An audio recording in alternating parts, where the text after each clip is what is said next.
Hello friends, कैसे हैं आप सब लोग। तो देखिए, बाहर मौसम का नज़ारा बहुत ही ज़्यादा ख़राब हो रखा था। कल रात को इतने ज़्यादा आंधी तूफ़ान और बारिश के मम्मी मुझे बाहर नहीं निकलने दे रही थी। फ़ोन लेके बोली कि बिजली कड़क रही है, फ़ोन लेके बाहर बिल्कुल नहीं जाना। तो वापस अंदर आ जाते हैं। रात को सबका खाना वाना डाल के मैंने क्या किया कि अमावस थी तो मैंने देखा कि खीर काफ़ी बची हुई थी, कम खाई गई थी। तो मैंने सोचा इससे कुछ ना कुछ बना लेते हैं। तो सबसे पहले मैंने खीर में से जो किशमिश थी वो निकाल दी है। तो देखिए, देखती हूँ कितनी किशमिश है, इसमें काफ़ी सारी डली हुई थी। वैसे मम्मी को कम पसंद है खीर के साथ किशमिश वगैरह खाना, लेकिन बाकियों को पसंद है इसलिए डालते हैं। जब वो खाती है तो निकाल देती है। तो किशमिश निकाल के मैंने खीर साइड में रख दी। उसके बाद मैंने लिया है एक पैकेट ब्रेड, रखा हुआ था ये, तो सोचा इसी को यूज़ कर लो। वैसे इसकी जगह आप रोटी या फिर पूरियाँ भी ले सकते हैं। पूरियाँ रखी हुई थी लेकिन बच्चों ने कहा उन्हें हमें खाना है, तो मैंने पूरियों को छोड़ के ब्रेड का यूज़ किया और इसको फटाफट मिक्सर में ग्राइंड कर लिया। अब देखिए, ग्राइंड करके इस तरीके से दरदरा इसको पीस लिया है। तो फटाफट इसको एक कढ़ाई में निकाल लेते हैं।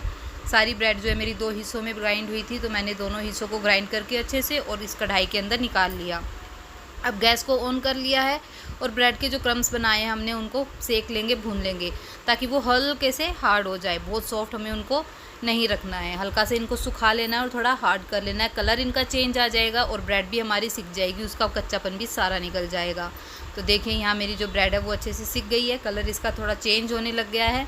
अब ज़्यादा ये कढ़ाई पे लगे उससे पहले हम इसको गैस से निकाल लेते हैं और इसको मैंने दूसरे बर्तन में टर्न कर दिया। उसके बाद अब कढ़ाई खाली होने के बाद उसी कढ़ाई में मैंने 1 कटोरी चीनी डाल दी और ज़रा सा उसमें पानी डाला। इसको मेल्ट करेंगे। अब कैरेमल बनाना है हमें इसका, तो फिर इसको देखिए कलर चेंज होने लग गया। जैसे हमारी जो चीनी है वो पिघलती जाएगी उतना ही डार्क इसका कलर आता जाएगा। तो यहाँ मेरी जो चीनी है अच्छे से मेल्ट हो गई है, कलर इसका चेंज हो गया है। अब जो खीर थी मैंने उसको मिक्सर ग्राइंडर में डालकर मिक्सी चलाकर उसको पीस लिया है। मतलब कि हल्का जो चावल वगैरह के दाने हैं तो सब अच्छे से पिस जाते हैं और इसको चीनी के घोल में मैंने डाल दिया। तो ये देखिए किस तरीके से जो कैरेमल बना था वो सूखने लगा था। तो उस बर्तन में मेरी जितनी खीर थी उसको मैंने 3 हिस्सों में करके ग्राइंड किया था, सारी मैंने इसमें डाल दी है। कंटिन्यू इसको चलाते रहेंगे। तो ये देखिए, थिकनेस तो उसमें आती है क्योंकि खीर मेरी गाढ़ी थी। और अगर आपकी खीर जो है पतली है तो आप उसमें मिल्क पाउडर का यूज़ कर सकते हैं, या फिर उसके अलावा उसको अच्छे से पका के थोड़ा गाढ़ा कर लेना है। उसके बाद जो ब्रेड क्रम्स मैंने बनाए थे उसको मैंने इसमें ऐड कर दिया है। अब मेरी खीर और ब्रेड की जो कंसिस्टेंसी थी वो बिल्कुल सही थी। अगर आपकी खीर पतली है या ज़्यादा है तो आपको उसको ज़्यादा देर तक पकाना पड़ेगा।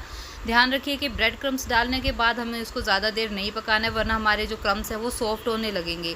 तो हमें इनको सॉफ्ट नहीं करना, हम चाहते हैं कि इसका जो टेक्सचर है वो दरदरा आए। उसके बाद मैंने थोड़ा सा जो सूखा नारियल है वो पीस के इसमें डाल दिया है। तो यहाँ पे मैंने इसको कद्दूकस किया, आप चाहे तो ग्राइंडर में ग्राइंड कर लीजिए या फिर जो नारियल का बुरादा आता है वो डाल लीजिए। ड्राई फ्रूट्स वैसे भी काफ़ी पड़े हुए थे खीर में, तो हमें ज़्यादा कुछ डालने की ज़रूरत नहीं है। किशमिश को मैंने इसलिए निकाल दिया था कि जब मैं उसको मिक्सी में पीसूँ तो उसके पीसेस ना रहे, वो अच्छा सा नहीं लगता, तो मैंने इसलिए निकाल दिया। आप चाहे तो उसको साइड में ग्राइंड कर सकते हैं। अब देखिए, बहुत ही जल्दी ये थिक होने लग गई थी। बहुत ज़्यादा देर इसको नहीं पकाना है। यहाँ गैस को मैंने मीडियम फ्लेम कर दिया क्योंकि काफ़ी जलने लगी थी। इसको मैंने हाई फ्लेम पर पकाया था क्योंकि मुझे इसको पकाना नहीं है, गलाना नहीं है, मुझे सिर्फ इसको थिक करना था। इसलिए मैंने इसको हाई फ्लेम पे पकाया ताकि जल्दी से थिक हो जाए। जैसे ही मेरा जो बैटर है वो थिक होने लगा, अब मैंने इसमें 1 टेबलस्पून भर के घी डाल दिया है, क्योंकि घी से क्या है हमारी मिठाई में काफ़ी अच्छी बाइंडिंग आएगी। बस वापस से इसको 1 मिनट घी के साथ पका लिया और फिर गैस की फ्लेम को बंद कर देंगे। तो यहाँ बैटर तो मेरा रेडी हो गया। उसके बाद मैंने ये एक प्लास्टिक का बॉक्स लिया है, इसको पहले घी लगा के मैं ग्रीस कर लूँगी चारों तरफ से, ताकि जब मैं इसमें मिठाई डालूँ अपनी तो वो चिपके नहीं। वैसे हमने जो मिठाई के अंदर घी डाला है उससे हमारी मिठाई वैसे ही अच्छे से सेट हो जाएगी और चिपकेगी भी नहीं। दूसरी तरफ मैंने अपने जो बैटर था उसको एक थाली में हल्का ठंडा कर लिया था, क्योंकि मैं इस प्लास्टिक के बर्तन में उसको डाल रही थी। हल्का सा ठंडा किया है और अब इसको मैं इस सारे बर्तन में निकाल लेती हूँ। अच्छे से इसको सेट कर लेंगे। तो ये देखिए काफ़ी अच्छे से थिक हो गया था, गरम था, इसने काफ़ी घी भी छोड़ा है। घी हमने लास्ट में इसीलिए डाला ताकि वो उसके अंदर एब्जॉर्ब नहीं हो और अच्छे से उसकी बाइंडिंग टेक्सचर अच्छा सा आ जाए। तो देखिए एकदम दरदरा सा पेस्ट मेरा इसका बन के रेडी हुआ था। ये मेन बात है ध्यान रखने की कि हमें इसको जो है बहुत ज़्यादा नहीं पकाना है, ताकि हमारे जो क्रम्स है वो बिल्कुल गल जाए। हमें उनको हल्का दरदरा ही रखना है। तो काफ़ी अच्छा एकदम जैसे मिल्क केक होता है ना, वैसे वाला टेस्ट हमारा मिठाई में आने लगेगा। तो बढ़िया से इसको सेट करके फ्रिज में रख देते हैं सेट होने के लिए। अभी रात हो गई तो मैं इसको सेट कर देती हूँ, सुबह मैं इसको देखूँगी। आप चाहे तो 1-1.5 घंटे के अंदर अच्छे से सेट हो जाएगा ये।